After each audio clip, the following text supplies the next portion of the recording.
and oversees the breadth of the B'nai B'rith's national programming and advocacy initiatives. He's a tireless human rights advocate, and he serves as a spokesperson not only for the members of Canada's Jewish community, but for all Canadians who believe in a just society. Michael's a barrister and solicitor in good standing with the Law Society of Upper Canada. Prior to his appointment to his key portfolio at B'nai B'rith, he was a successful litigation lawyer, where he practiced law as a partner at Mostyn and Mostyn.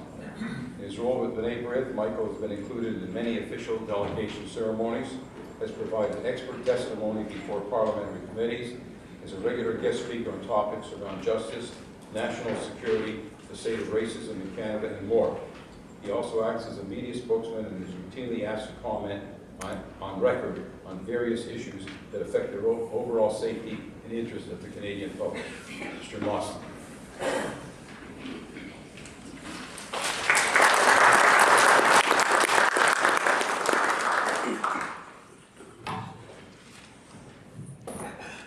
Rabbis, distinguished guests, and extraordinary veterans. It is most appropriate to begin my remarks today by acknowledging that those who live in freedom will always be grateful to those who helped preserve it. Thank you for having me here today. I am privileged to have been asked to recognize the significant contribution and sacrifices made by the Canadian Jewish community to Canada and to the world in times of war and conflict. I would like to start by paying tribute to all the brave men and women who honored our country with its highest form of service. We owe you our sincere gratitude, admiration, and respect. As we enjoy our lives in peace, safety, and security, it is vitally important that we remember and give thanks to those who volunteered, served, fought, and died for our freedom. Thank you to every veteran for your dedication and for your sacrifice. Over the last century, Canadian Jews have participated in the Boer War, the First and Second World Wars, the Korean War, and other conflicts to protect our Canadian values and beliefs. When my Zadie served Canada in World War II, he was given a book which I proudly keep in my office, which he gifted to me. It's titled, Readings from the Holy Scriptures for Jewish Sailors, Soldiers, and Airmen, and is one of my most treasured possessions. There's a page in this book that I would like to share with you that I found to be quite poignant. The page is entitled, To Our Jewish Men and Women in the Armed Forces, and it reads as follows. The Holy Scriptures are your special heritage as Jews. They are also the Jews' principal contribution to our present-day civilization. The freedoms for which we are fighting in this war have their origin in the Bible. The teaching on the very first page of the Bible that every human being is created in the image of God, and therefore has a spark of the divine in him, has given sanctity to human personality, and has endowed every man and woman with the right to freedom, equality, and the pursuit of happiness. The page continues by noting that the Bible has been the Jews' constant companion in all endless wanderings. It brought courage in times of trial, inspiration in the hour of victory. It is in the hope that it will be of similar service to our Jewish sailors, soldiers, and airmen that the Religious Welfare Committee of the Canadian Jewish Congress have made this volume available in its present handy form. What a comfort it must have been for my Zadie and other Jews in the military to know that their mission in the defense of freedom and liberty was also a calling in the service of God. This small treasure was published in 1939 by B'nai B'rith Canada, the very organization that I am so proud to be leading today. Copies of this book were handed out to Jewish Canadian soldiers as they prepared to go overseas with the intention that it would serve to sustain them spiritually and emotionally while they faced the horrors of war. What an exemplary symbol of community unity in this joint B'nai B'rith Canadian Jewish Congress initiative. Until recently, the history of Canadian Jewish participation in the war effort wasn't well known or documented. In fact, it was only this last September that Veteran Affairs Canada officially acknowledged the Jewish contribution to Canada's war effort with the addition of a special section on their website. Records show that approximately 5,000 Jewish Canadians enlisted in World War I. In World War II, the numbers were much more significant, with more than 17,000 enlisting from our small Canadian Jewish community, which was about 168,000 at the time. They served with honor, dedication, and distinction, with almost 200 receiving decorations for heroism and other official citations for their exemplary service. There was a high cost to the Jewish contribution, unfortunately, as nearly 450 Jewish Canadians lost their lives during the Second World War. According to the late Canadian historian, Gerald Tulchinski, over 39% of the eligible Jewish male population of Canada joined the military in World War II. This high percentage of Jewish involvement in World War II can be attributed to a few key factors, reflective of the special character of our community.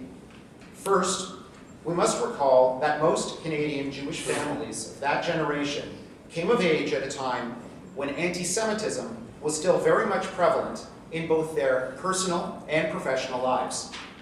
During the 1920s, Canadian French and English newspapers often peddled the trope of undue Jewish influence on society. Finding employment as a Jew could be difficult, while our universities had quotas and private clubs restricted Jews from membership. Canadian Jews were frequently targeted and traumatized by violent anti-Semitic events, one of the most noteworthy of which was the 1933 riots at Christie Pitts in Toronto, where a baseball team comprised largely of Jewish players was attacked by gangs carrying swastikas and shouting Nazi slogans. During this shameful time in our country's history, our government rejected and turned away thousands of Jewish refugees trying to escape persecution in Europe, with the discriminatory none is too many immigration policy. This direct and painful personal experience with discrimination led many Canadian Jews to the just and righteous conclusion that our community needed to actively participate in the war effort to fight Hitler and the Nazi threat. Furthermore, many Jewish Canadians at that time were only one generation removed from the lands that fell under German occupation beginning in 1933, and many of them maintained close ties to their relatives still living in those lands. These ties profoundly affected our community's response to the rise of the Nazis. To many Canadian Jews, their fight with Germany and its allies were very personal indeed.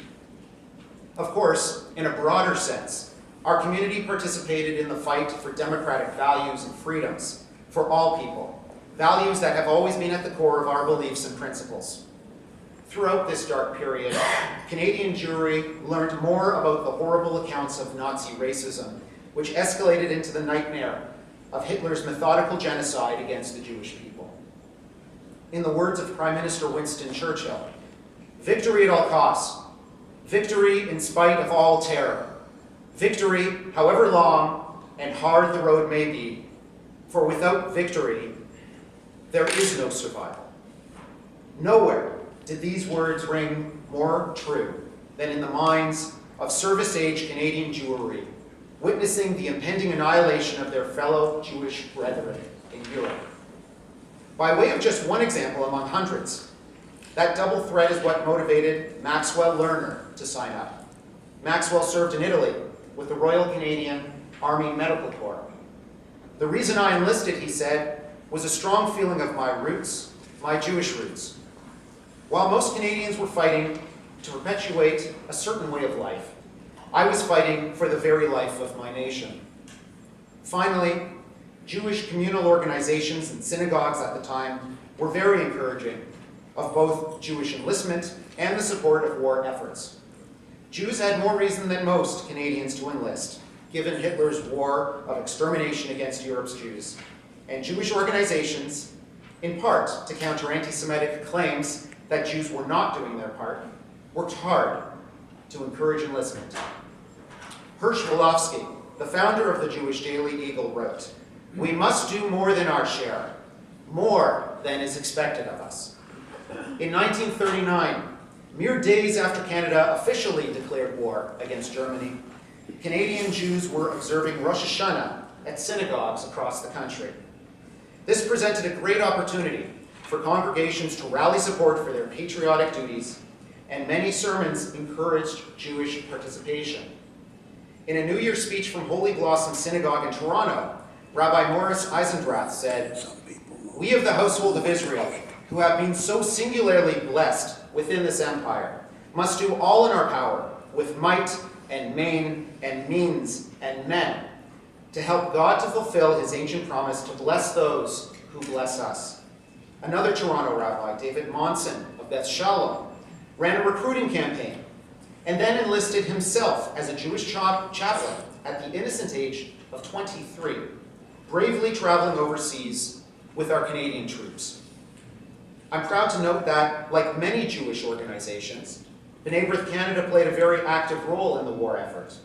B'nai B'rith's Ottawa Lodge, in particular, was known for its great enlistment record and for contributing to the war service in a number of significant ways. They provided furnishings and equipment for the local barracks, created training centers at the nearby military camp, and donated radios to Ottawa and district military hospitals. As if that wasn't enough, the Lodge also purchased and sent a mobile canteen overseas. They organized and paid for programs to entertain military personnel at all depot and training centers within a 200-mile radius of Ottawa. In Toronto, the first all-women's chapter of B'nai B'rith, formed in '44, focused the energies of its 1,100 members on making weekly visits to veterans' hospitals, assisting the Red Cross at blood clinics, and providing food and clothing to victims overseas. The Jewish people have always had a long and storied military history, dating back to the very origin of our people. From the Assyrians and Babylonians of ancient times, to the Nazis, neo-Nazis, and state-sponsored terrorist organizations that threaten decent democratic values today, the Jews have always proudly and loyally served to defend the existence of our people and the overarching rights and freedoms that form the basic tenets of noble and just societies.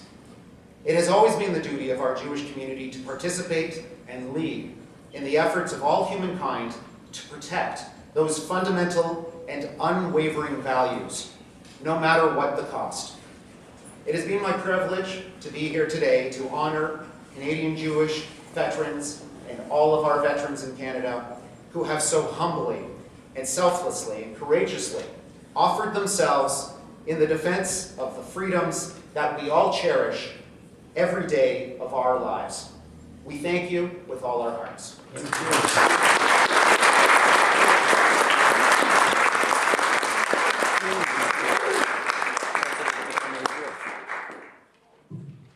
Thank you, Mr. Mostyn. I just want to acknowledge also the presence, I didn't see her before, of